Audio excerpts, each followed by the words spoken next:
Merci Madame la Présidente, Madame la Ministre.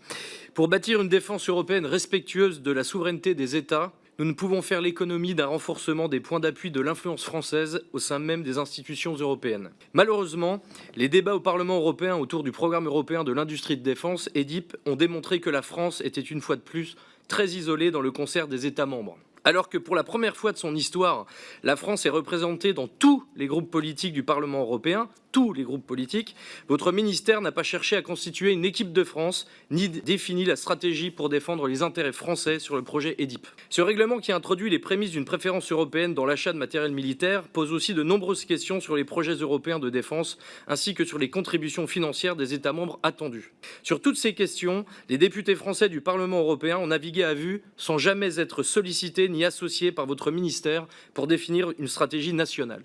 Et tous les acteurs français ont dénoncé la légèreté du gouvernement à ce sujet. Plus grave encore, le secrétariat général aux affaires européennes, placé sous l'autorité du Premier ministre, n'a même pas daigné publier une note pour définir la position de votre gouvernement sur le règlement EDIP.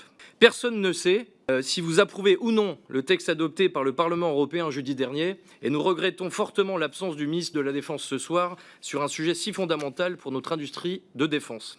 Alors, Madame la Ministre, j'aurais 3 questions simples. Quelle est la position de votre gouvernement sur le projet de règlement européen EDIP adopté par le Parlement européen ? Allez-vous constituer une équipe de France associant les parlementaires européens et les industriels de la défense pour préserver nos intérêts souverains auprès des institutions européennes en prévision du prochain trilogue?